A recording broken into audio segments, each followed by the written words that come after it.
vamos sentándonos, por favor. Vamos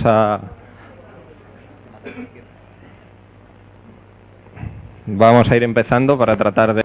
Últimamente esta buena práctica se está convirtiendo también en una buena costumbre, así que genial. Wow. Se ve que el tuit de Victoriano hizo su efecto. Entonces, gracias a todos por venir, la verdad. Es genial ver muchas caras nuevas. Espero que os animéis, que sigáis viniendo, que os parezca interesante lo de hoy y nosotros esperamos seguir organizando charlas que sean interesantes y a las cuales vengáis con ganas. Bueno, hoy, al final, por fin, yo a la gente de la llevo siguiendo mucho tiempo y a Victoriano, aunque ha delegado en otras personas para dar esta charla, pero cuando me dijo que estaban haciendo cosas de C++, dije, tú tienes que venir a contarlo aquí, porque, bueno, es muy interesante lo que hacen como producto y seguro que la manera como lo afrontan técnicamente también es súper interesante. Vale, antes de la charla de GraphX, la foto que tienes en LinkedIn. Antes de la charla de GraphX, Jesús, que está aquí también, nos va a dar una pequeña charla, una breve charla sobre cómo Qt lo puedes compilar, hacer. Tampoco quiero destriparlo, pero es una charla pequeña. Yo también hice algunos pinitos con Qt y WebAssembly y es sorprendente lo que puedes hacer. Y después pues tendremos el plato fuerte de la tarde. Miguel y Juan nos contarán qué pasa cuando quieres, o más bien a qué retos se enfrenta un proyecto de C++ cuando lo migras para la web. Entiendo que vamos a ver cosas curiosas, problemas que han encontrado y cómo los han afrontado. Pero bueno, mientras va llegando la gente, yo como siempre os doy aquí Vamos acá con lo mismo de siempre. ¿Qué conferencias tenéis, qué eventos hay por aquí en Madrid y por el mundo? A los cuales yo siempre os animo que vayáis a todos. Vale, en el extranjero el primero que tenemos en el horizonte es la EMBO, una conferencia más orientada a sistemas embebidos y tal. Los que estéis ahí, pues entiendo que la conocéis y espero que alguno vayáis. Incluso por aquí queríamos organizar una charla de ROS, ¿sabes? Perfecto, que luego hablaremos. Sabéis que aunque no sea de C++, en marzo es la TechFest, es un evento que organizan en la Carlos III, con muchísima ilusión. Yo también os animo a que vayáis, que consigáis las entradas, es difícil, pero bueno, que si tenéis entrada vayáis, no os la perdáis. Nosotros hoy vamos a sortear 3 entradas luego al final. Luego en marzo, también relacionado con C++, sí directamente, pero bueno, la parte de C++ que toca sistemas de integración continua y los temas de DevOps, organizamos la gente de Conan, no sé, que también están por aquí, alguno de ellos, la primera conferencia de Conan aquí en Madrid, a la cual evidentemente no puedo menos que animaros para que vayáis. Creo que va a ser súper interesante. Los que trabajéis en empresas con C++ muchísimo allí. Seguimos. La primavera va a ser el C++ en Madrid, es alucinante. Tenemos la de Conan, pero también el evento del Using STD en la Carlos III, que he visto que el Call for Speakers cierra el 31 de enero. José Daniel. Así que o ya tienes todas las charlas, o a lo mejor tenéis que correr un poco si queréis que la consideren. Más charlas por ahí. En Moscú, yo fui el año pasado, me encantó. O sea, si os animáis a echar una charla, os van a tratar como reyes. Tel Aviv, Core C++. También. ¿Qué más tenemos por aquí? La de Inglaterra, el C++, la de Italia, la de París. Todas estas están muy cerca. Si echáis una charla y os la cogen, os van a pagar el vuelo, os van a pagar el hotel. Animaos, es una experiencia. Y de esto quería yo hablaros. Decís, oye, joder, ¿cómo molan las conferencias? Yo quiero ir, ¿qué puedo hacer? Pues lo primero, las que sean gratis, como el Meetup oye, id, o el Using STD, no tenéis excusa. Cogeos el día e id. Si no es gratis, de vez en cuando se rifan entradas. Oye, participad en la rifa y si os toca, Y si no, echadle un poco de morro, pedídselas a la gente que organiza y a veces también os las van a dar, ¿vale? Nos van a pagar el vuelo, os van a pagar el alojamiento generalmente, las dos cosas. Y oye, es una experiencia vivir una conferencia desde dentro. Si no, también me chivó aquí el compi hace poco, joder, mandad al Call for Speakers y si no os cogen la charla, en muchos casos os van a regalar la entrada, ¿vale? También estas conferencias tienen programas de voluntariado para gente, estudiantes, gente que oye, no se puede permitir el viaje y eso, y en estos programas os van a dejar atender a toda la conferencia, aunque tengáis que trabajar un poco en alguna sala y cosas de estas, pero vais a poder atender a la conferencia de gratis. O hay un grupo en la comunidad de C++ que tiene becas para gente que quiera ir a conferencias, grupos que están poco representados o gente que quizá necesita ayuda económica para ir. Igual, reúnen dinero y tú puedes solicitarlo y te mandan, vamos, o sea, no hay ningún compromiso, simplemente que vayas, que atiendas, que aprendas y que disfrutes. Más modos, decidle a vuestro manager que queréis ir, que se saque un poco el dinero. Oye, que os lleve. Y si no, pues siempre os queda buscar un trabajo mejor donde os lleven, ¿vale?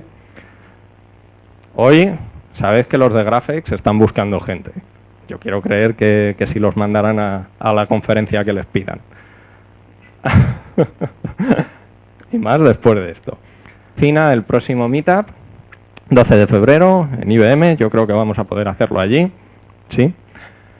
Y por fin ya había algunos que nos decíais, joder, una charla de Conan un poco más larga, un meetup un poco dedicado, pues aquí está, no os lo perdáis, está ya publicado, todavía no lo hemos anunciado, pero oye, vamos a aprender C++ desde una perspectiva de DevOps un poco, que yo creo que en este meetup también está muy bien. Y bueno, luego al final volveré por aquí para hacer un Kahoot con las entradas y nada más. Esto era para entretener así un poquillo y pues algo de Qt y WebAssembly. Todo tuyo.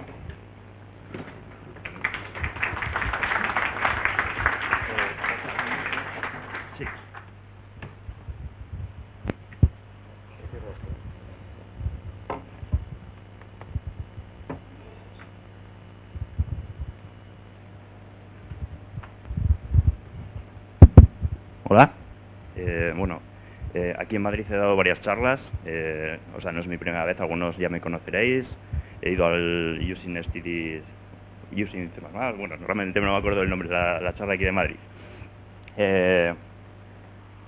La agenda me lo voy a grande. Ahora mismo estoy trabajando en una empresa suiza llamada Peace4D. Estamos aquí en Madrid. Antes, entre otros sitios, he trabajado en The Qt Company, los mayores contribuidores del proyecto de Qt. Actualmente tengo el rango de maintainer. Llevo 3 proyectos, el HTTP Server, Network Out y WebGL Streaming, que no está relacionado con este. Y bueno, previamente he trabajado en otras empresas. Antes de nada, no sé si habéis visto alguna de mis presentaciones, siempre suelo hacerlas programadas por mí. O sea, es compilada con WebAssembly y aquí la tenemos. No me voy a enrollar mucho porque no tenemos mucho tiempo, o sea, voy a intentar contaros poquitas cosas, ¿vale? Bueno, pues Qt se puede compilar para WebAssembly desde la versión 5.12, que apareció como una tech preview. Fue bastante funcional, la gente más o menos contenta, y para esa versión soportábamos Emscripten 1.38.16. Para la 5.13, donde salió del estado de Tech Preview, ya estaba soportada. Utilizamos 2 versiones, la 1.38.27, que es la recomendada, y la 1.38.30. La 38.27 es también la recomendada, pero bueno, si tuviese que recomendar una versión de Qt sería la 5.13 y el compilador que no soporta multithreading. En este caso estoy utilizando la 38.30, pero bueno, no va a pasar nada, yo creo. Cosas que se puede hacer con Qt para WebAssembly, pues básicamente tenemos el soporte de High DPI que viene built-in en Qt. sin más. No sé si utilizáis Qt, si estáis contentos con el soporte que tiene para pantallas de... luego también podemos acceder a la red. Tenemos tres opciones. En este caso podemos hacer un HTTP request al servidor donde está instalada nuestra aplicación, o a otro servidor si ponemos que funcione el Cross Origin RS, no me acuerdo de las siglas. También WebSocket, como estamos corriendo en una página web, pues está soportado sin ningún problema. O sea, si vuestra aplicación está basada en WebSocket, debería funcionar sin ningún problema. Utilizáis un WS // lo que sea y debería conectar sin problemas. Y también otra opción es TCP UDP. Podéis utilizar lo que hace es tunelizar una conexión TCP vía eso a través de WebSockets a vuestra aplicación. Y luego otra cosa que está bastante bien es que podéis abrir un archivo local de vuestro disco y editarlo en internet directamente. Y de hecho es lo primero que os voy a mostrar. Bueno, realmente no tengo muchas demos de eso, pero esta es la única. Voy a mostraros cómo se puede abrir un archivo local. Uy. Esto es spoiler. Aquí tenemos el típico file dialog abierto por un navegador. Deberíamos ver el contenido del archivo y otra vez básicamente no tiene nada especial. O sea, pero bueno, claro, una aplicación Qt permite hacer muchas cosas y otras están más capadas, porque por ejemplo no podemos hacer un exec dentro de otro exec, o sea, lo que se llaman nested event loops. Esto os mostraré un ejemplo más tarde. Otro de las limitaciones, y esto es un poco más evidente, es de la manera que funciona Qt. No tenemos soporte para widgets nativos o componentes nativos, entonces todo se pide en un contexto OpenGL, y en el caso de WebAssembly lo haríamos en un canvas que necesita WebGL y bueno, y eso básicamente es lo que hay. Puede ser un problema porque, por ejemplo, no podríamos utilizar un screen reader en vuestra aplicación. Si quisiésemos leer este texto no podríamos, porque no tenemos esa información. Luego, si tenemos un text input, al seleccionarlo no seríamos capaces de mostrar el virtual keyboard en un móvil. Limitaciones, pero bueno, siempre hay alguna manera de sacar leer el texto es difícil. Bueno, y tampoco se puede, otra cosa importante es que no se puede mezclar OpenGL y raster.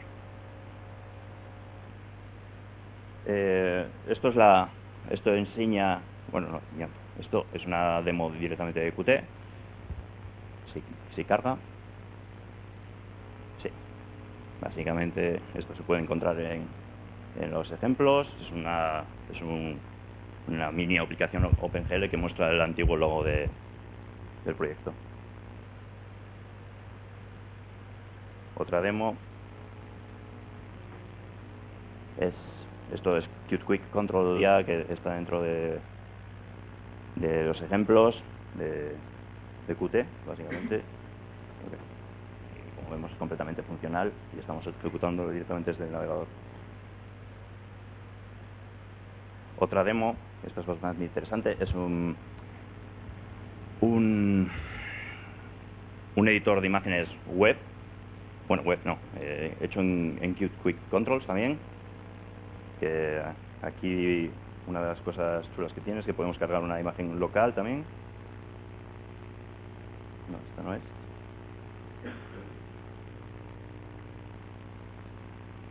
Y no sé si es que este me debería cargar.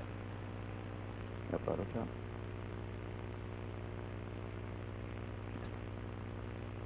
¿Ves? O sea, esto podríamos aquí modificarlo, pintar sobre ello y hacer una descarga de la imagen y estaría. Aquí os voy a enseñar una de las limitaciones, y es, por ejemplo, hay una función típica en Qt Application que es About Qt, que básicamente muestra un diálogo de About. Si la ejecutamos no pasa nada, y si nos vamos al inspector veremos aquí que que vamos, que no está soportado por que no se puede hacer, y si fuésemos a la aplicación compilada en nativo, ¿verdad? No, este sería el resultado esperado.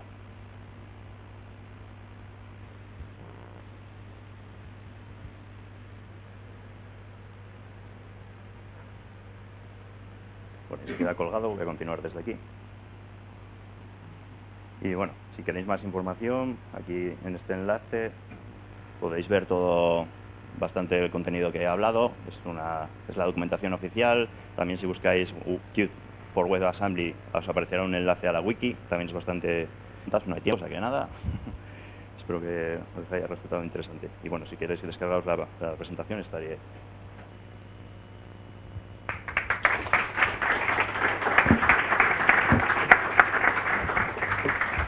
Bueno, muchas gracias, Jesús.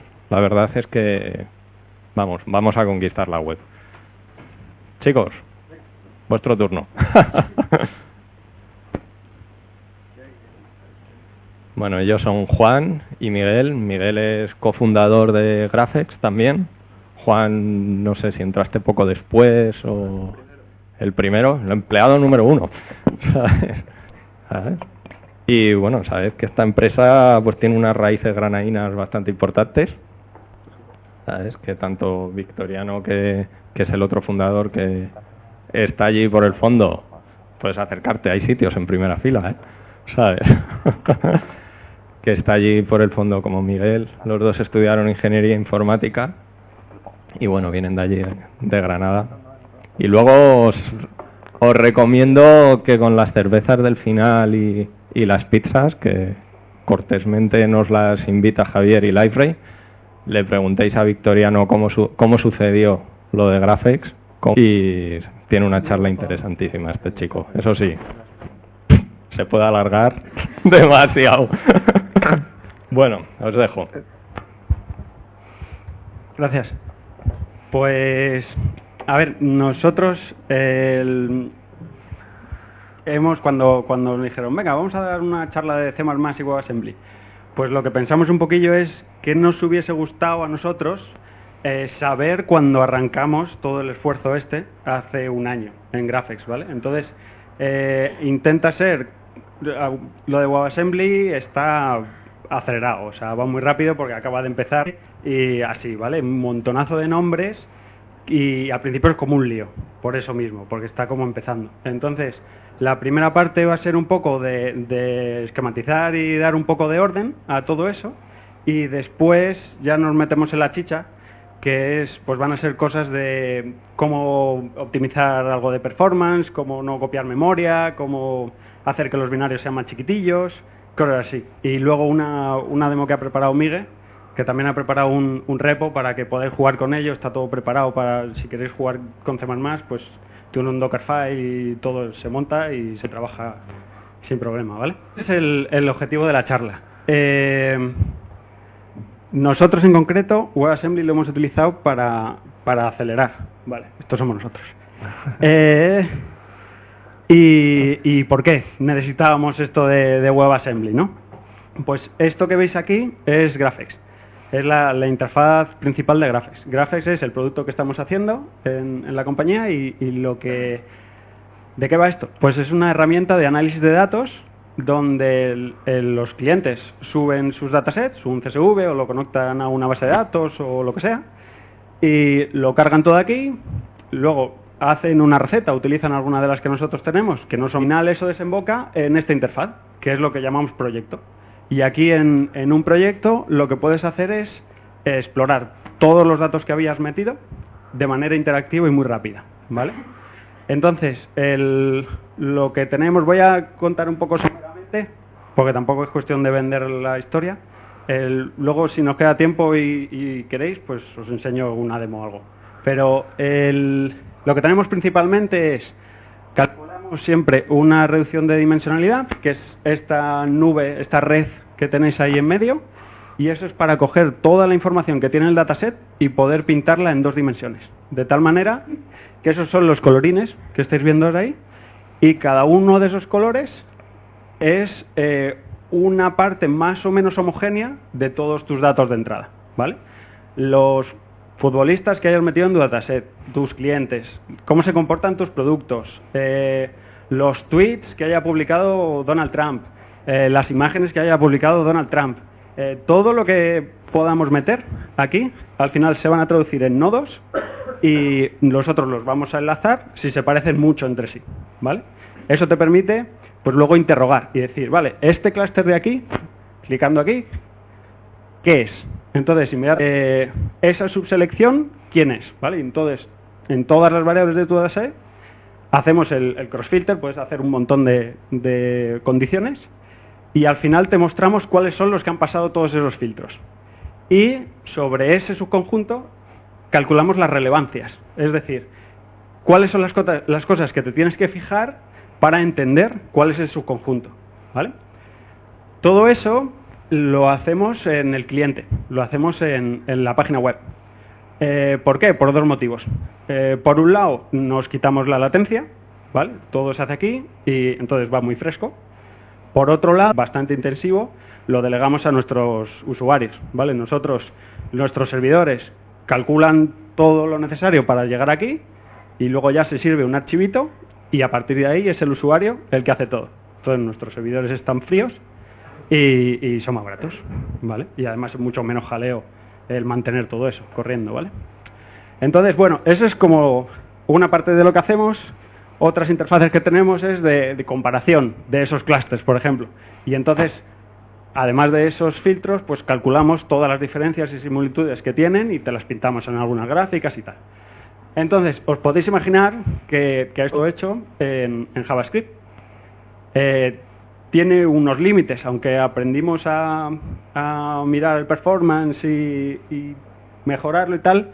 Digamos que JavaScript es como poco predecible, o sea, no sabes muy bien cuando estás toqueteando si lo vas a mejorar, si lo vas a mejorar mucho, si lo vas a mejorar en este navegador y lo vas a cagar en otro navegador, porque al final por abajo hay mucha distancia, ¿no? O sea, JavaScript es muy de alto nivel, es muy dinámico y todo esto los compiladores lo compilan en runtime y hacen un montón de optimizaciones que no está muy claro si se van a activar o si se van a desactivar. Otra de las cosas que nos venía bien era eso. C++ sabes más o menos qué va a suceder y cómo optimizar las cosas. Entonces, bueno, ¿qué es WebAssembly? Pues, ¿quién ha trabajado con WebAssembly antes? Vale, muy guay. ¿Y quién sabe más o menos lo que es WebAssembly? Bueno. Pues os tenéis que lanzar, que estáis esperando. Vale. Al proyecto que ha preparado Miguel. Vale. JavaScript. Hay que empezar por ahí. JavaScript es el lenguaje de la web, ¿vale? Es el único lenguaje en el que puedes ejecutar, lenguaje de propósito general, en el que puedes ejecutar cosas en los navegadores. En compiladores súper eficientes, súper optimizados, el lenguaje de por sí es súper dinámico. Entonces, las optimizaciones que puede hacer, de vez en cuando, pues si no eres consistente en los tipos que va a tener una variable o en un loop cambia algo, ya el navegador dice que eso no te lo compila, digamos, muy optimizado y ya has perdido todo el rendimiento, ¿vale? Entonces, para algunas tareas, no para todas, pero para algunas, como es nuestro ejemplo, es demasiado lento, ¿vale? No quiere decir que lo que necesites el WebAssembly siempre, pero en algunas ocasiones sí que es muy necesario.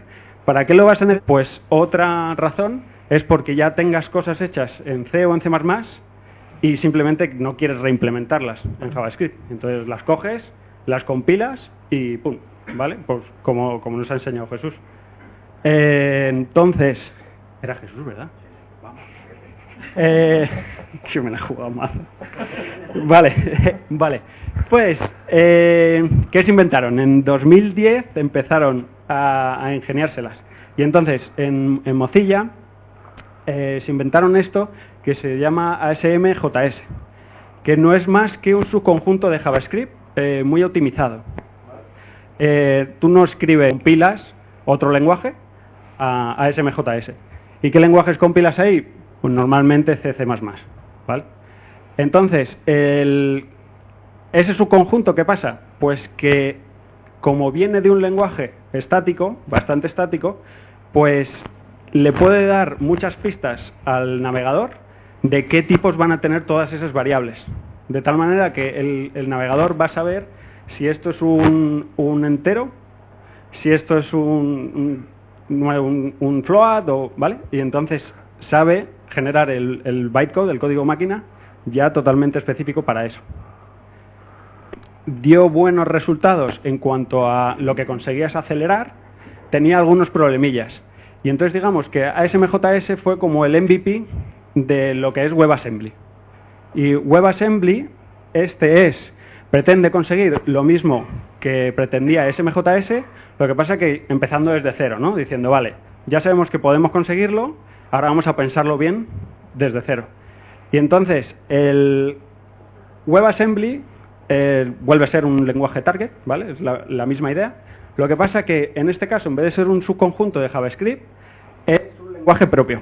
Es el segundo lenguaje de distribución de software más tocha que tienes. Entonces, ¿qué características tiene? Vale, tú distribuyes WebAssembly en binarios. Y en vez de en código, que era SMJS, ¿vale? Era un JavaScript. Esos binarios están pensados para que sean muy portables. Entonces, lo puedes mover entre muchas arquitecturas y te va a funcionar. La cosa es que es un lenguaje de muy bajito nivel, o sea, es casi un ensamblador, pero ese último paso de traducir las expresiones de WebAssembly a ya lenguaje máquina, las hace el intérprete o el compilador de la máquina de destino. Y utilizar sus propias optimizaciones para su propia arquitectura, ¿vale? Y lo que venden ellos es que ejecuta a velocidad nativa. Eso luego vamos a ver cómo de cierto es. ¿Qué cosas buenas tiene? Que ya está muy bien soportado. Ha sido muy rápido la prisa que se han dado los principales actores del panorama web para implementarlo, ¿vale? Entonces, lo tienes en todos los navegadores hoy día. ¿Qué cosas hay que destacar? Bueno, lo primero es que se ha pensado con la seguridad en mente, ¿vale? Con que no puedas liarla mucho si te descargas, ha escrito cualquier persona, y lo ejecutas en tu máquina. ¿Esto cómo lo han hecho? Pues con el concepto de sandbox, ¿no? De restringir mucho lo que el código dentro de un WebAssembly tiene acceso. Entonces, dentro de un WebAssembly tú no puedes llegar y tocar el sistema de ficheros o desplegar otro proceso o cosas del estilo, sino que solo puedes acceder a las cosas que tu host te ha ofrecido. Entonces, si tu host te ofrece pues más memoria, pues tú puedes hacer, ¿vale? Es solo lo que tú puedes importar, lo que tu host, cuando digo eso, es normalmente hasta ahora el navegador, ¿vale? Te da unas cuantas cositas y tú puedes llamar a esas funciones. Por un lado tiene esa característica, por otro lado, ahora mismo el estándar que hay, el WAMP32, todos los punteros son de 32 bits, ¿vale? Puedes direccionar hasta 4 GB de memoria. Ten en cuenta que estos son pestañas de un navegador. Si te pones a consumir memoria así, pues la gente se va a cabrear. Tiene un formato binario, que es el .warp, que es el con el que se distribuye, y uno de texto, .wat, que es, pues si quieres debuguear hasta abajo, lo abres y lees todas las líneas, ¿vale? No sé si habrá gente que escriba ahí, pero no sé por qué querrías. Vale. Luego, memory. ¿Qué es esto? Pues básicamente, tú cuando cargas un módulo de WebAssembly, lo que le das es como si fuese un array sin tipo, un buffer enorme, y le dices, ala, ahí puedes jugar. Y dentro de ese array que te han dado es donde WebAssembly, el código de WebAssembly, puede alocar, poner su memoria, ¿vale? Y quitar su memoria y juguetear. En el estándar actual solo puedes hacer crecer esa memoria, no hay instrucción para hacerla chiquitilla, ¿vale? Entonces, es una limitación. Si tu proceso en algún punto tiene un pico grande, ya te has quedado con ese pico. Luego no puedes devolver esa memoria al navegador. Limitaciones. Actualmente, el 0, que es la que está soportada por todos lados, tiene 4 tipos solo. 2 enteros de 32 y 64 y 2 de coma flotante de 32 y 64, ¿vale? Nada más. todas las variables internas son de estos 4 tipos y los parámetros que pueden tener las funciones son de estos 4 tipos, ¿vale? Eso complica un poquillo la cosa, pero luego vamos a ver cómo sortearlo. Y hay 2 cosas que llaman la atención y que, o sea, te tienes que pegar un poco con ello para descubrirlas. El primero es que, vale, tienes dentro de WebAssembly un entero de 64 bits, pero cuando sale a JavaScript, pues si quieres imprimirlo para una pantalla o bits, son todos dobles, y entonces al final lo que tienes es una representación exacta de 2, ¿cuántos son? 53 bits o algo así, y luego el resto pues ya tienes saltos en esa representación. Entonces hay cosas, IDs que son muy largos, que de repente van a JavaScript y ¡pum!, ya han cambiado todo, ¿vale? Esa es una de las cosas que hay que tener en cuenta. Y la otra es que los navegadores, los strings los manejan con la codificación UTF-16. Entonces, es una codificación que normalmente no es muy usada, ¿no? Tú trabajas en UTF-8 o en ASCII o lo que sea, pero UTF-16 es relativamente raro. Entonces, ese string para afuera hay que convertirlo a UTF-16 si es que quieres mostrarlo o trabajarlo como string, ¿vale? Pero en WebAssembly no es solo para la web. ¿Os suena esto de WASI? WASI es relativamente nuevo. Lo llaman WebAssembly System Interface. Y básicamente lo que ha pasado es que han sacado WebAssembly para la web y la gente de otras áreas han dicho, uy, esto yo lo puedo utilizar. ¿Y qué gente? Pues lo están aplicando para utilizar en funciones lambda, como lo de el Amazon Web Service lambda. ¿Os suena? Tú despliegas tu código nada más. Para eso lo están utilizando, porque son binarios autocontenidos que sabes que no te van a tocar más cosas, porque no pueden. Están diseñados para estar metidos en su jaula. Esa misma característica le viene muy bien a la gente que hace CDNs, que están empezando a proveer servicios, o sea, no servidores, hosting, para que tú pongas tus servicios en los contornos de sus redes, ¿vale? Para que vaya súper rápido la cosa. Y igualmente esas características de chiquitito y de encerrado le mola también a la gente de IoT, ¿vale? Esto de WASI hay que pensarlo un poco como ya están en fase de hacerlo estándar y entiendo que va a ir creciendo, pero por ahora lo están pensando modular y muy chiquitillo, ¿vale? Pero es básicamente para poder correr WebAssembly en cualquier lugar. ¿Qué actores hay? Para que os suene más o menos si veis un montón de nombres. Pues estos 3 de aquí, Once3, Wasmer, OnceTime, estos son, todos los Wasmer son runtimes de WebAssembly, que es básicamente, tú tienes una librería hecha en Python o en Ruby o en C o en lo que tú quieras y quieres ejecutar un módulo de WebAssembly, cargas una de las librerías estas y ejecútalo con estas funciones que yo le doy. Y ya está, y corre. Entonces es una manera, lo están utilizando para plugins, por ejemplo, ¿no? Si quieres hacer, en vez de distribuir una biblioteca dinámica que cargues en tiempo de ejecución y tal, esas cosas, pues tú puedes, en vez de esos trucos, utilizar un WebAssembly que sabes que va a ser muy portable, que no tiene problemas de ABIs ni historias de esas, y por ejemplo, los plugins, ejecutarlos directamente a través de un runtime de estos. Y luego otros nombres, pues esto de Bytecode Alliance, esto ahora mismo son Mozilla, Intel, Red Hat y Fastly, de este estándar del WASI, ¿vale? Y esto de Fastly es la gente que lo tiene en producción más a lo bestia, creo yo, que lo tienen en su red de CDNs. Y bueno, remarcar eso, que WebAssembly es un lenguaje target, ¿vale? Tú no te pones ahí a escribir WebAssembly. ¿Y cómo lo haces? Pues ahora mismo estos son los lenguajes que son más estables para utilizarlos, sobre todo C++ y Rust, ¿vale? Es muy fácil compilar todo ese código a WebAssembly.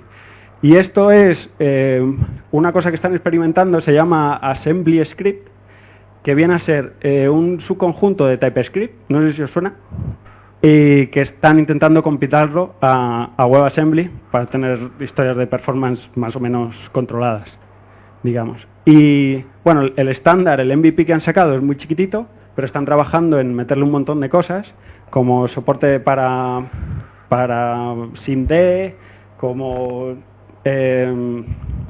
otros tipos como referencias para poder hablar sin penalizaciones con JavaScript, con el host, o soporte para lenguajes que tengan garbage collector, ¿vale? Si en un futuro se va a poder compilar algo de Python o de Ruby o de Go o lo que sea y correrlo con WebAssembly. Y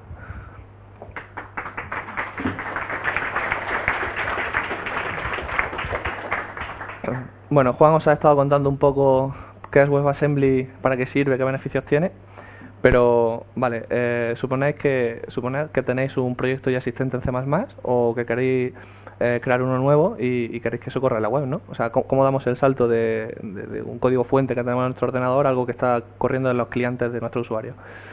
Para hacernos la vida un poco más fácil, existe un proyecto que se llama Mscripten, que de hecho surgió en el inicio junto con ASMJS. Su objetivo era hacer esto, ¿no? Era modificar una ASMJS que pudiera correr en el navegador, ¿vale? El proyecto tiene ya bastantes años y al principio era simplemente Silang con un fork de Silang que tenía un LVM backend distinto, ¿vale? Que su salida era un ASMJS. Eso con el tiempo, cuando se empezó a hablar de WebAssembly, se quiso reaprovechar, digamos, todo ese pipeline que ya estaba montado, ¿no? Y surgió un proyecto, se llama Binarian, que lo que hace es generar un toolchain, tiene muchos ejecutables, ¿no? Y su objetivo fundamental es generar un WebAssembly, ¿no? Entre otros ejecutables que tiene uno que acepta de entrada un SMJ. Entonces, claro, si juntas las piezas, pues ya tenías un pipeline completo.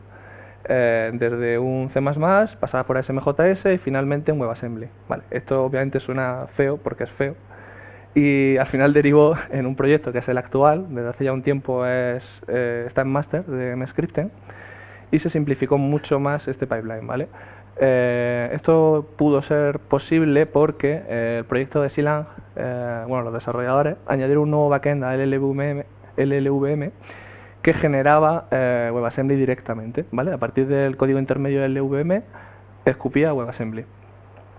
Eso, si descargáis Silang ahora mismo, la última versión, podéis poner como target WebAssembly y Mscripten. Mscripten te aporta todo el runtime necesario para al final correr en la web. Ahora indagaremos un poco más en eso. ¿Vale? Cuando tú compilas un código en C++, al final no quieres que te haga un Fibonacci, ¿sabes? O sea, necesitas que haga entrada y salida, necesitas un calendario, necesitas un sistema de archivos, necesitas poder paralelizar cosas. Al final todo eso te lo aporta no el lenguaje, sino una librería estándar decente que se comunique bien con la máquina por abajo, ¿vale? En este caso, Mscripten incluye un fork, aunque muy ligeramente modificado, de Muscle, que es el libc que creo que te viene por defecto no sé si conocéis Alpine, una distribución de Linux pequeñita. La gracia es que este te aporta sistema de hebras, puedes trabajar con gráficos con OpenGL, sistema de archivos, ya veremos un poco más el detalle de todo esto. Y además el proyecto de Mscripten os aporta librerías ya precompiladas, ¿vale? SDL por si tenéis que pintar grafiquitas o sonido, o incluso un SQLite, por ejemplo, que por si necesitáis una base de datos en el navegador, ¿vale? Hay más, en la web podéis consultarla. Y aunque de todas formas, claro, si vosotros tenéis acceso a un código fuente de una librería cualquiera de terceros que os interese, no hay ningún problema en principio para poder compilarlo para WebAssembly y usarlo en el navegador. Simplemente que vosotros tenéis que buscaros la vida para compilarlo, pero un proyecto paralelo que surgió con el objetivo de usar GCC en vez de Silang, ¿vale? Lo que añadía era un fork, ¿vale? Que añadía como backend a GCC el LVM, ¿vale? Para poder reaprovechar el resto del pipeline de generación de WebAssembly. Ese proyecto se llamaba Dragon Egg y bueno, creo que no está muy mantenido hoy en día y al final si ha ganado alguien creo que es Mscripten y Silang. Para hacer un resumen de lo que he estado contando, que creo que veis un poquito mejor en esta gráfica, básicamente hasta hace unas semanas, que ya es oficial, el pipeline original era compilabas tu código en C++ con Silang, genera un código intermedio en el... Entraba en juego el fork de Mscripten. Tenían un backend del LVM llamado FastComp que generaba el SMJS. Añadían otra pieza más, que es coger esa SMJS y generar el WebAssembly, ¿vale?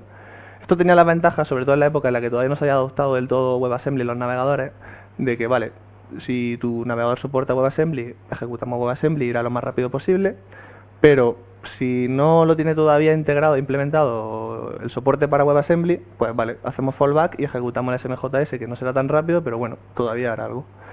Hoy en día, como dice Juan, ya todos los navegadores lo soportan, eso cada día tiene menos sentido, el SMJS, y ahora el pipeline actual es mucho más directo, mucho más sencillo, lo mantienen los propios desarrolladores del LVM, que es Silang, genera directamente WebAssembly.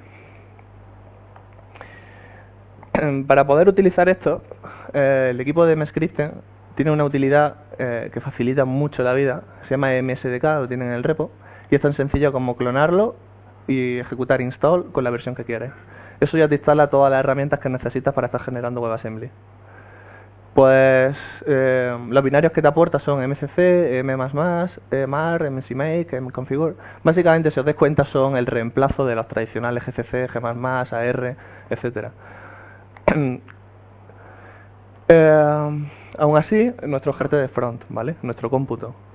Aún así, nosotros, por necesidad de cómo tenemos montada la arquitectura, también necesitamos casi es el mismo código ejecutarlo en el backend, ¿vale? Antes de llegar al proyecto final. Entonces, para nosotros era muy importante que ese código compilado también pudiera funcionar nativo en nuestros servidores, no solo en el cliente, ¿vale? Entonces, desde el principio intentamos minimizar la parte, digamos, específica de una u otra arquitectura y hacerlo lo más homogénea posible, ¿vale?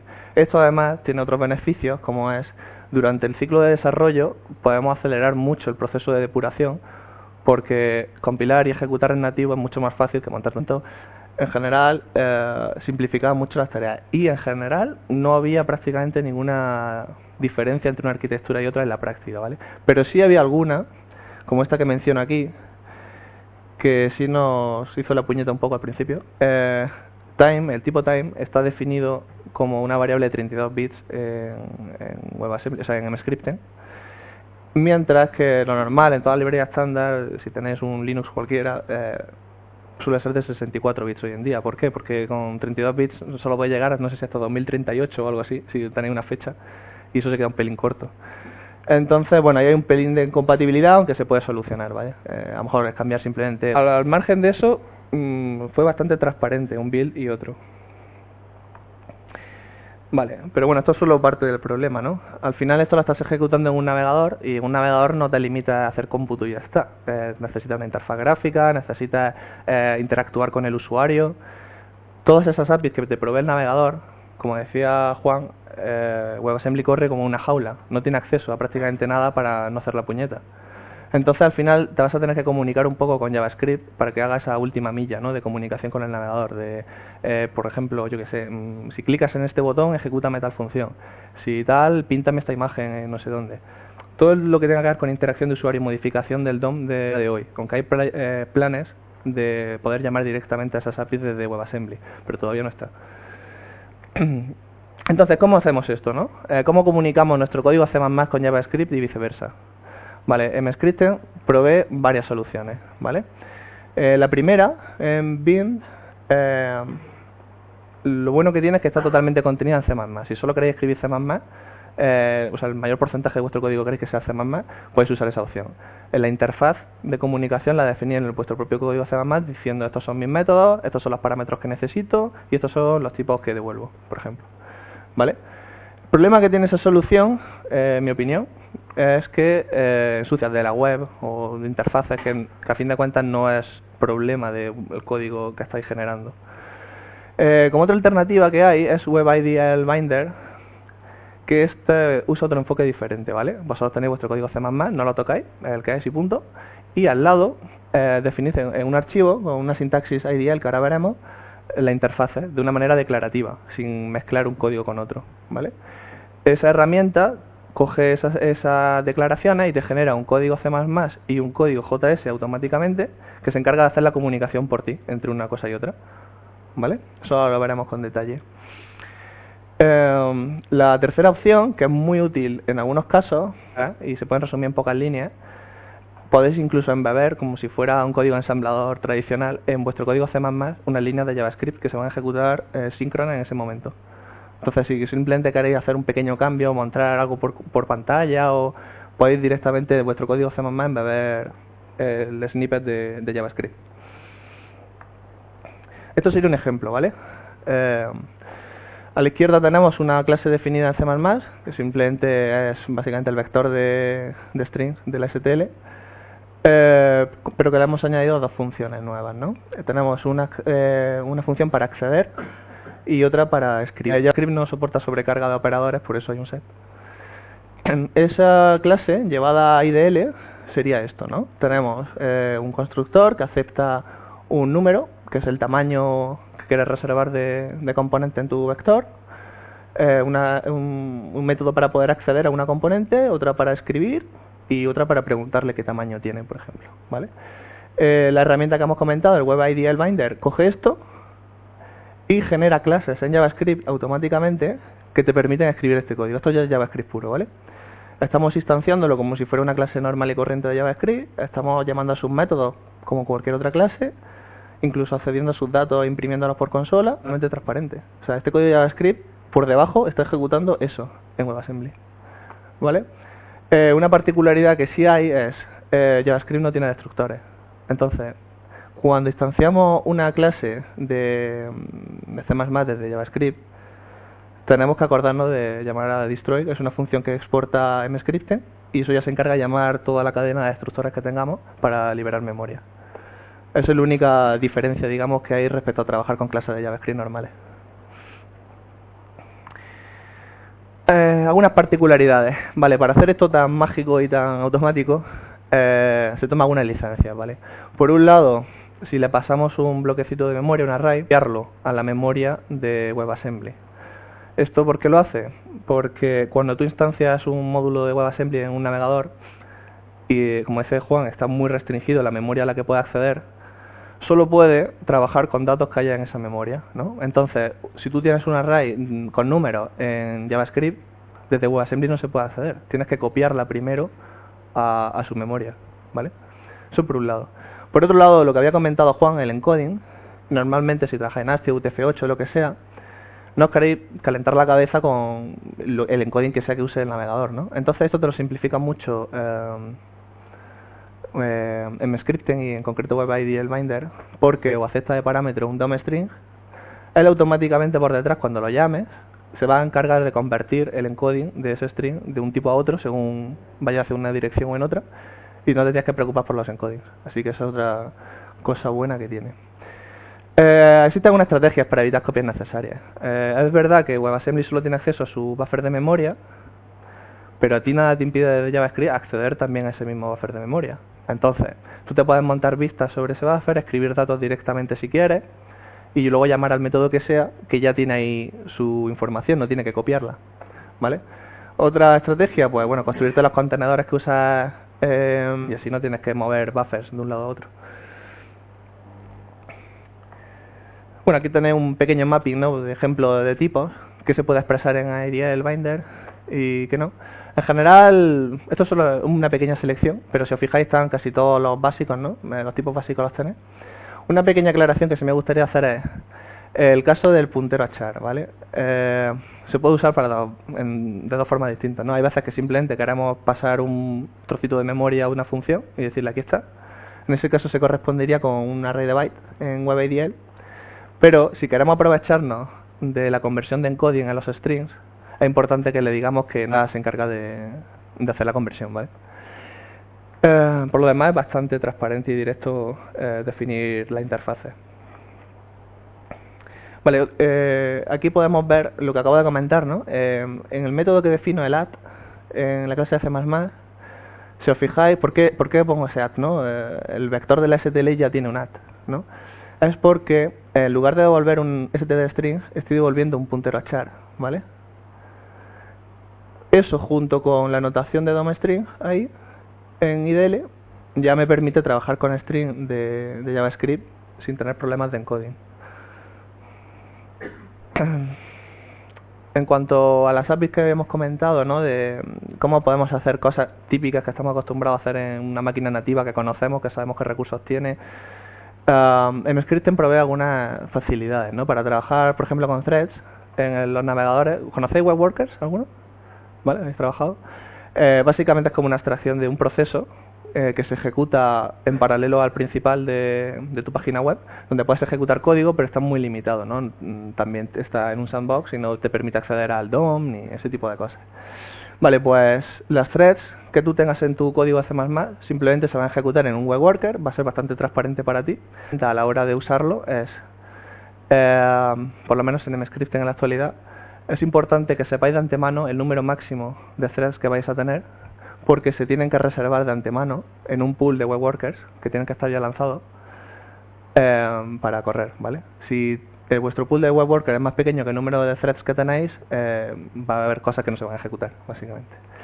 El sistema de archivos es un poco más tricky, ¿no? Pero aún así tiene soluciones. Si estáis trabajando en Node, que a fin de cuentas está mucho más cerca de la máquina que un navegador, podéis tener acceso más o menos transparente al sistema de archivos del host. Ahí no hay demasiado problema, más o menos. En el caso de un navegador se complica la cosa bastante más. ¿Por qué? MScript provee dos tipos de sistemas de archivos, ¿vale? Uno que es el más habitual, porque normalmente en la web no es tan importante tener persistencia comúnmente. En ese caso podéis usar un sistema de archivos en memoria, que es bastante rápido. Pero si necesitáis de verdad persistencia, los navegadores integran una base de datos llamada IndexedDB y la podéis usar como sistema de archivos, ¿no? Es como un hack, ¿vale? Pero te permite que si vuelves a entrar en tu página web, pues esos archivos los tengas donde esperabas que tenerlos, ¿no? De todas formas, lo más común yo creo que es cuando empaquetáis una aplicación en C++, muchas veces tenéis unos estáticos, o son cualquier cosa, audio. En ese caso, si no son demasiado grandes, podéis incluso empaquetarlo en tiempo de compilación. Le pasáis un flag a la hora de compilarlo, decir, esta carpetita me la empaquetas. Y ya la tienes directamente como accesible desde la web, ¿vale? Todos esos estáticos. Otras APIs que probé, bueno, como he comentado antes, os trae SDL 2 y 3 precompilado la librería. Entonces, pues bueno, si necesitáis portar código que ya tuvierais que pinta en Canvas o en GL, bueno, lo tenéis ya, el port sería directo, ¿no? Lo mismo pasa con OpenGL, que es como la versión más restringida móvil, ¿no? De OpenGL. De OpenGL 2.0 es casi 1:1 con WebGL 1 y lo mismo de 3.0 a WebGL 2. Entonces, vuestros shaders que ya tengáis, prácticamente todo el código va a funcionar casi a la primera, ¿no? A lo mejor tenéis que cambiar alguna pequeñita cosa, pero va a funcionar directamente prácticamente. Vale, el peor caso, nosotros personalmente no lo hemos probado, pero por lo que tengo entendido es el menos factible realmente, es trabajar con sockets. Esto es porque el navegador restringe muchísimo el tipo de paquetes que podéis enviar, no los podéis construir de cero y decir, envíame esto por la interfaz de red, no. Esto es muy limitado. Entonces, los de MScript han inventado como una salida a este problema, un proceso en el cliente, o sea, en vuestro usuario final, levantar un proceso al lado del navegador que haga de proxy de esos mensajes desde WebAssembly por WebSocket, se comunicaría con ese proxy y ese proxy sí de verdad enviaría los paquetes de bajo nivel a donde fuera que tuvierais que enviar. Yo no veo muy factible pedirle a vuestro usuario que se instale además del navegador una aplicación específica que haga esta cosa, pero bueno, la opción la tenéis ahí. Vale, y una particularidad importante cuando estéis portando código es no podéis bloquear nunca el thread principal. Esto es porque comparte ejecución con el código JavaScript, con todo lo que tenga que ver con interacciones y eventos en el navegador. Vais a bloquear la pestaña entera. Entonces, intentad mover los threads o buscaros...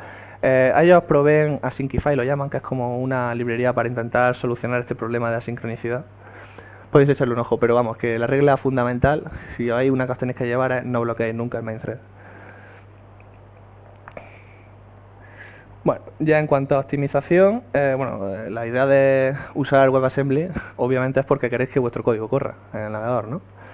Entonces, bueno, MScript provee bastantes flags, que ahora veremos, para intentar reducir el tamaño, la velocidad mejorarla, etcétera, ¿no? Y también provee una herramienta muy útil, en mi opinión, que es el Memory Profiler. Le añadís ese flag a la compilación, os genera un código JS que si lo abrís en el navegador os pone como una interfaz grafiquita donde te dice vuestro uso de memoria total, las diferentes reservas que habéis hecho de memoria, lo que habéis liberado, lo que no, para encontrar leaks. Es bastante útil y muy rápido de ver porque es gráfico, ¿no? Y lo tenéis gratis, prácticamente. Entonces, mira, aquí tenéis el ejemplo, de hecho. Tenéis bastante información. Esto además en tiempo real, o sea, cuando estéis probando el código ejecutando podéis estar viendo esto a la vez. Entonces, pues bueno, en este caso, por ejemplo, todo el rectángulo completo sería la memoria que os ha dado el navegador, ¿vale? Como os decía Juan, una vez que habéis reservado, se planea en los navegadores introducir un método que te permita hacer un shrink de memoria, pero todavía no está, ¿vale? Entonces, en este caso, toda la que se ha pedido es hasta el final, la blanca es la que no se ha usado nunca, la verde es la que en algún punto se usó pero ahora se ha liberado, y si os fijáis una rayita azul, ¿no? Ahí casi al final, esa memoria que se ha reservado y nunca se ha devuelto, ¿vale? De hecho, aquí podéis ver en la última línea, no sé si la podéis leer, ¿no? Pero te dice el número de veces que se ha pedido memoria y el número de veces que se ha devuelto. En este caso hay una disparidad de 3, es decir, hay algún leak de memoria en el código. Con esto se podría ver fácilmente. Por otro lado, como la memoria sigue este layout, si tenéis fragmentación, problemas de fragmentación, ¿no? Si veis muchas rayitas verticales en huecos y tal, entre memoria liberada y no liberada, bueno, eso es malo si necesitáis reservar luego bloques grandes de memoria, porque no van a caber y os va a tener que reservar más memoria hacia la derecha. Y como he dicho, la memoria que habéis pedido no se devuelve. O sea, ya el navegador se queda sin 1 giga o lo que sea que le hayáis pedido. Vale. En cuanto a optimizaciones que se le pueden pedir, bueno, hay dos partes, ¿no? O sea, como hemos dicho, WebAssembly es un lenguaje final, pero intermedio, ¿no? Porque al final tiene otra etapa más de optimización en el navegador. Entonces, bueno, al compilador, de hecho es transparente, se lo pasa por debajo a Silang. Entonces, pues bueno, si ya usáis algunos flags, pues no hay problema, los podéis usar. Pero hay otros específicos que solo aplican a WebAssembly, en scripts en particular, que también son útiles, ¿no? En la presentación, que supongo compartirán, están los enlaces, podéis consultarlos, pero bueno, para contar un poco por encima, algunas cosas que se pueden usar para reducir el tamaño del ejecutable, ¿no? Por ejemplo. MScripten provee 2 tipos de allocators, ¿vale? El por defecto, y es el rápido y el que yo recomendaría que usarais, que es el gmalloc. Y otro pequeñito, si es muy importante que vuestro ejecutable sea muy pequeño, tenéis muy poco código y no queréis meterle mucha overhead de elección muy ingenua de un allocator, pero que a cambio utiliza muy pocos bytes, ¿vale? La implementación. Otra manera de reducir el tamaño del ejecutable, podéis desactivar el cache de excepciones, ¿vale? Seguir lanzándolas, pero al final recoger el navegador y la mostrará por consola como un error. Si no necesitáis realmente gestionar excepciones y para vosotros una excepción de verdad algo excepcional, si desactiváis el cache podéis reducir bastante el tamaño del ejecutable. Otro truco es desactivar el RTTI, ¿vale? Si no necesitáis hacer reflexión sobre vuestros tipos, pedir el nombre de vuestra clase, lo que sea, no sé cómo de común será para vosotros, también os podéis ahorrar bastante tamaño con eso. Otra particularidad, ¿no? Cuando tú has terminado con una web, cierras la pestaña y punto, y te olvidas. Y cuando la vuelvas a abrir, partirás de cero otra vez. Normalmente es muy raro que necesites ejecutar código en la salida, ¿no? Entonces, si desactiváis eso, os quitará un buen trocito de código a JavaScript que mete MScripten para dar esa capa de compatibilidad con ese código. Y por último, obviamente, si no usáis el sistema de archivos, desactivadlo porque también os ahorráis bastante, ¿vale?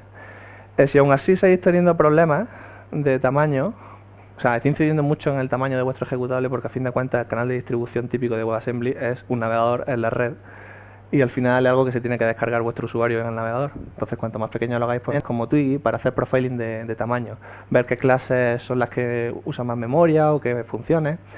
Un caso típico que a nosotros, por ejemplo, nos vino muy bien era, teníamos un código con templates, ¿vale? Y no éramos conscientes del número de especializaciones que estaba incluyendo en el ejecutable, ¿vale? Por un montón de tipos que al final no necesitábamos realmente. Entonces, ese problema de memoria, pues lo de tamaño lo detectamos con esa herramienta, es bastante útil.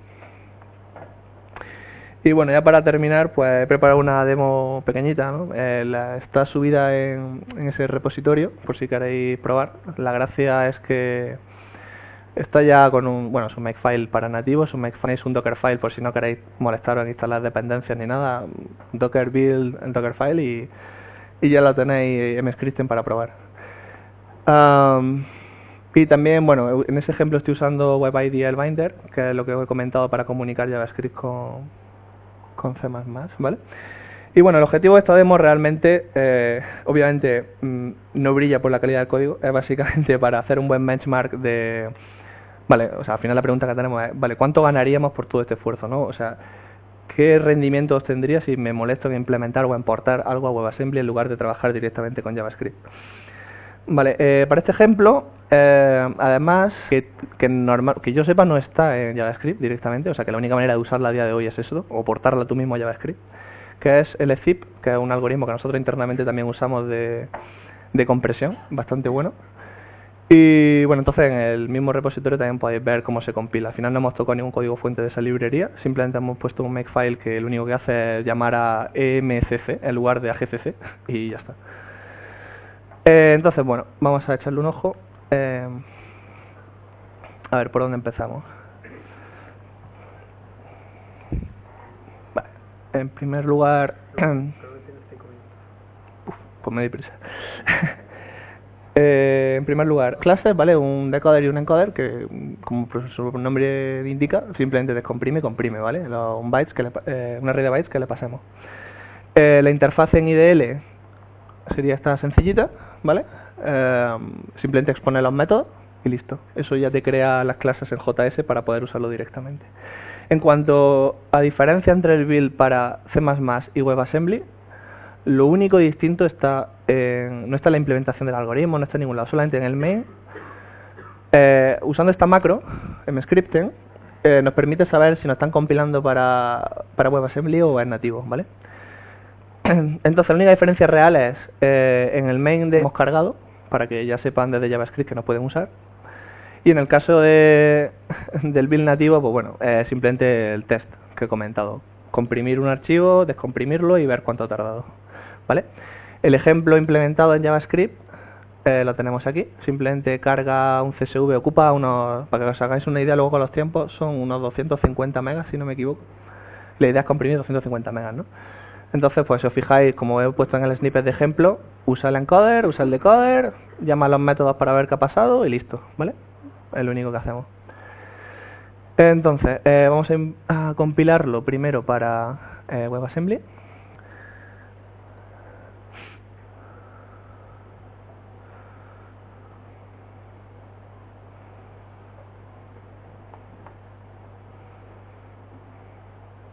Vale. Y si nos vamos a navegador... esto es una carga anterior. Vale. Ahora mismo está accediendo a un archivo de 250 megas, lo está comprimiendo y luego lo descomprime para validar, ¿vale? Que ha estado correcta la ejecución. Ahora vamos a compararlo también con el tiempo que tardaría en un build nativo. Bueno, también comentaros que como esta ejecución está en un navegador, el archivo lo tiene que descargar por red, ¿vale? Los 250 megas. Así que eso también va o sea, no va incluido en los tiempos que voy a mostrar, pero sí en la espera que estamos haciendo ahora mismo. Vale, si miramos por consola, he puesto unos pequeños logs que dicen, ¿no? La compresión que tiene, el ratio y lo que ha tardado, ¿vale? En comprimir ha tardado 19 segundos, no sé si lo podéis ver desde ahí, pero bueno, os lo chivo yo, 19 segundos, y en la descompresión 1,8 segundos. Si hacemos ahora el build nativo,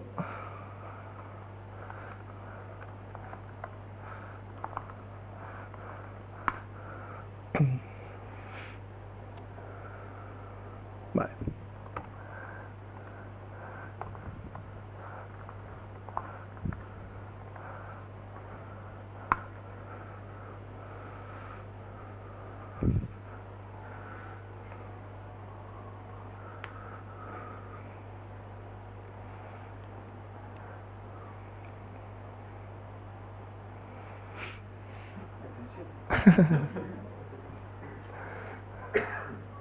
Vale, ha tardado 17 segundos y medio. El otro, para comparar, a ver, vale, el otro tardó 19, esto es 1,7 y el otro ha sido 1,8. O sea, el rendimiento es muy parecido, al menos en este caso, al rendimiento nativo, ¿vale? O sea, estamos hablando, no sé, un 80% o algo así de la velocidad nativa. Entonces, bueno, un algoritmo que hasta ahora no habríamos podido ejecutar en el navegador porque simplemente está en C, no está en JavaScript, lo hemos podido llevar a la web, y no solo llevarlo a la web, sino que además en la web corra prácticamente a la misma velocidad que si lo hubiéramos ejecutado en ejecutable nativo en Linux, por ejemplo. Así que eso es todo.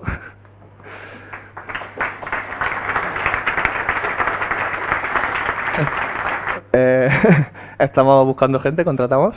En esa URL, si hay alguno interesado o conoce a alguien que le interese, ahí tenemos el listado de gente que estamos buscando, así que échale un ojo. Gracias. Entre otras cosas, entre otras cosas.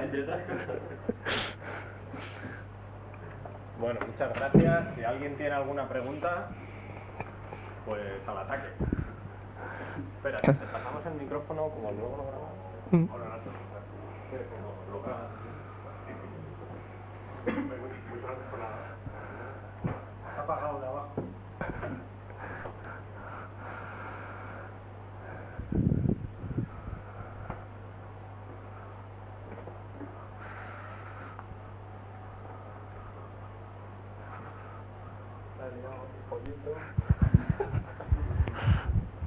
Ya está, ahora. Muchas gracias por la charla, porque me ha gustado mucho. Yo cuando he estado trabajando con WebAssembly, y uno de los problemas que me he encontrado es que cuando haces algo complejo necesitas depurar, tarde o temprano. Por lo que ha dicho Juan, vuestra estrategia final es, como no hay muchos cambios entre la parte WebAssembly y la parte nativa, lo hacéis todo en nativo y con eso tiráis. Sí, o sea, vuestro caso de uso, que parece bastante complejo, es alternativo, sí. Luego al final, obviamente, cuando ya lo tienes más o menos estable, lo que querías probar y tal, lo has iterado, al final hay que hacer pruebas siempre en el navegador, lógicamente, pero para desarrollar nuevas características, sí. El 90% de los casos, a nosotros personalmente, nos valía con el build nativo. Eso es bastante interesante porque ahorra tiempo, claro. Ok, vale. Gracias. Nada.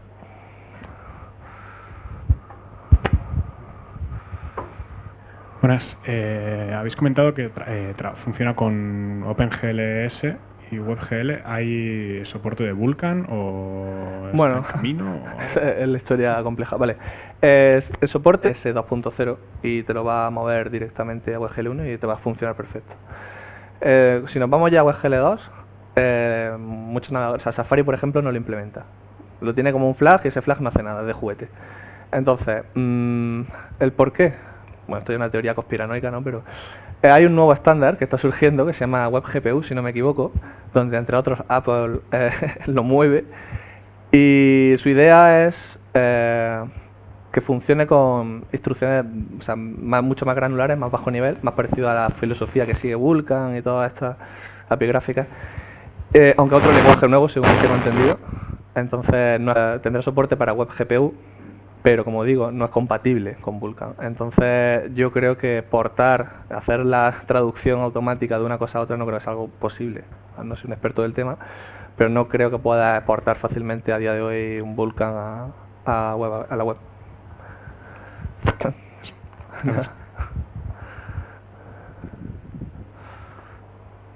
¿Alguna pregunta más?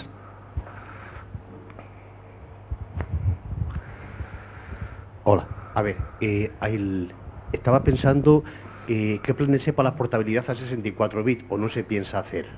¿A 64 bits te refieres? Pensaba y dices, bueno, por ejemplo, una aplicación que pueda correr simultáneamente, colaborativamente con varios navegadores.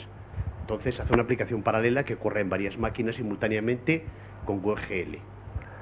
Entonces dices, necesitas, digamos, unas direcciones un poco más grandes, porque igual con 4 GB se te queda pequeño, hacer alguna cosa de ese tipo, pero entiendo que hace falta arquitectura de 64 bits, con 32 bits está muy limitado. A ver, si es por tema de memoria, necesitas 64 bits porque necesitas más de 4 GB de memoria.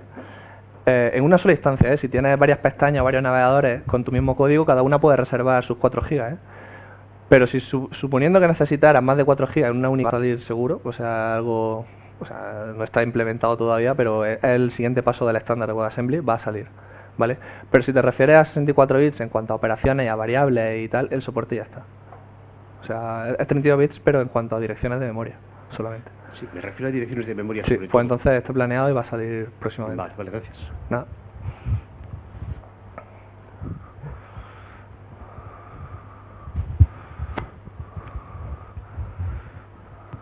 Gracias. Bueno, primero enhorabuena, me ha parecido súper interesante la charla. Mi pregunta va orientada al tema de interfaz de usuario. ¿Tenéis alguna librería que recomendéis especialmente, acostumbrados en nativo y demás? Nosotros... Diálogos, menús, etcétera. Nosotros usamos para nuestra interfaz React clásico, JavaScript, o sea, bueno, TypeScript concretamente, Así que desde C++ de WebAssembly no tenemos experiencia en ese tema, ¿no? Imagino que, como nos ha comentado Jesús en la charla, Qt es una opción para eso, que además ya tiene unos cuantos años y se puede aprovechar. Pero no tengo experiencia para poder comentarte. Gracias. Hola, muchas gracias por la charla, que está muy interesante. Yo tenía una pregunta, cuando habéis sacado el interface de Graphics, que sacaron de toda la nube de puntos y demás, eso... GL, sí. Vale. La librería la hicimos nosotros, la primera implementación está hecha en JavaScript, aunque use WebGL, pero hay un esfuerzo medio personal por portarlo a WebAssembly, está en ello, para que todo sea nativo, más parecido a lo que estamos acostumbrados fuera del navegador. Supongo que tenéis alguna estimación de los tiempos, del ahorro de tiempos al portar, porque la aplicación la teníais antes en JavaScript. Fue un esfuerzo grande. ¿Perdón? Que fue un esfuerzo bastante grande. Claro, no, me refiero. Por ejemplo, antes podíais renderizar un grafo de 1 millón de nodos en 3 segundos tardaba en refrescar. ¿Y ahora con esto? Tiempo. No, el esfuerzo, o sea, grafo concretamente, eso está implementado en JavaScript. Usamos WebGL para que renderice rápido, pero esa parte no está en WebAssembly. Lo que está en WebAssembly es cargar datasets enormes, filtrar en tiempo real, que se actualicen todas las grafiquitas, el resto de gráficas. Todo eso sí está en WebAssembly, ¿no? Y como decíamos al principio, no sé si os lo ha chivado Juan, pero básicamente aproximadamente un por 10 de rendimiento obtuvimos en tiempo. ¿Por 10? Por 10. Mereció la pena. ¿Cuánto tiempo se ha llevado más o menos desde lo que tenías hasta ahora? A ver, bastante, porque era un producto muy avanzado con prácticamente todo ya implementado. Y el esfuerzo fue una persona, concretamente yo.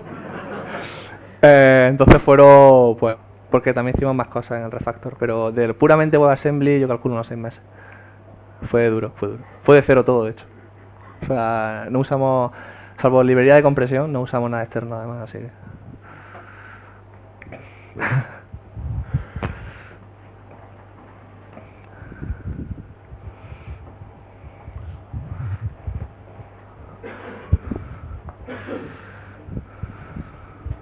Hola, gracias por la charla. Es una pregunta así un poquito filosófica, pero a la vez muy práctica. ¿En qué momento decidís meteros en una aventura de utilizar un pipeline, un poco beta, por decirlo suave, en el proceso ese? O sea, ¿cómo tomáis esa decisión? ¿Cómo desesperados estáis porque realmente ganar ese por 10? Y luego en el proceso, ¿habéis tenido algún showstopper jodido de pararos y decir lo tiro todo por la ventana? ¿O ha sido luego ya un poco fluido el proceso, no? Cuando, o sea, más que, o sea, no salió porque, sino, o sea, nuestra alternativa que teníamos, hasta ese momento todo nuestro código se había ejecutado en el cliente, ¿vale? Queríamos mover, o sea, una opción era mover nuestro código al servidor, a backend, ¿vale? Eso ya de por sí exigía una reimplementación, porque si la movíamos y seguía siendo JavaScript y la ejecutamos con Node, pues no habíamos ganado nada, básicamente. Como decía Juan al principio, nuestro objetivo de principio ha sido intentar quitarnos la máxima carga posible de nuestro servidor, ¿vale? Que el cómputo, en la medida de lo posible, se lo coma nuestro usuario, no nosotros. Que si generamos un embebible público que visita mucha gente, esa carga nos da igual, porque se va a ejecutar distribuida en cada cliente. Entonces, realmente era la mejor opción. O sea, la otra no nos gustaba y al final íbamos a tener que reimplementar. Entonces, por ahí fuimos por ahí. De todas formas, en todo momento tuvimos en la cabeza, o sea, una también de las motivaciones era, vale, si en el futuro este por 10 se nos queda corto, ¿qué pasa? ¿Reimplementamos en WebAssembly 2? Eso no existe. Entonces, ¿no?, de intentar que ese código, dijéramos, vale, si al final en la peor situación posible tuviéramos que correr esto en el backend, poder reaprovechar lo máximo de ese código. Y realmente yo calculo que, salvo la interfaz con JavaScript, el 90% es reaprovechable. Entonces, si tuviéramos que dar el salto, pues ya lo tenemos hecho. Habíamos hecho una pruebecilla de juguete con WebAssembly, implementamos un algoritmo de clustering y eso funcionaba. ¿Hubo alguna cosa, en el proceso hubo algún momento de crisis ahí chungo por el toolchain o por...? Vale, sí, esto también es interesante. No fue tanto de WebAssembly en sí, que en general, salvo algún bug pequeño que tuviéramos, porque como tú dices tampoco estaba súper pulido, pero no ha sido así hasta hace relativamente poco. No había tanto, era más bien en la comunicación con JavaScript, ¿vale? Hace un momento he dicho que fueron 6 meses, esa parte justo la de portar a WebAssembly, pero es media verdad. La otra mitad de la verdad es, exigió mucho esfuerzo también en la parte de JavaScript, ¿vale? Para reaprovechar que este rendimiento que habíamos tenido en WebAssembly no se perdiera en la comunicación con JavaScript, ¿vale? Todo ese esfuerzo, Juan fue la otra persona encargada de eso, ¿vale? El que se comió toda esa comunicación, la parte de JavaScript. Y entonces ahí fue donde fue más comida de coco por intentar no perder rendimiento en esa parte, ¿vale? Entonces lo más difícil no es portar la comunicación sea eficiente y al final no te sirva de algo, vaya, en esencia, ¿no? Si te da una interfaz complicada como creo yo que es la nuestra, ¿no? Donde todo es reactivo, todo cambia cuando hace una pequeña selección, el rendimiento también importa en esa parte. Y esa parte, como he dicho, no es WebAssembly, aunque lo use por abajo. Entonces, reducir el número de llamadas necesarias al código assembly, reaprovechar todo ya computado, todo eso al final también lo vas a necesitar, no te va a quitar en mitad de camino.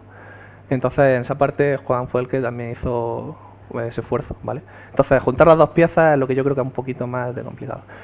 Si también depende de tu objetivo, o sea, ¿por qué estás usando WebAssembly? ¿Es por rendimiento, como era principalmente en nuestro caso, o es simplemente porque tienes un montón de librerías que ya existen en C y que están perfectas? En este caso, ese problema no lo tendría.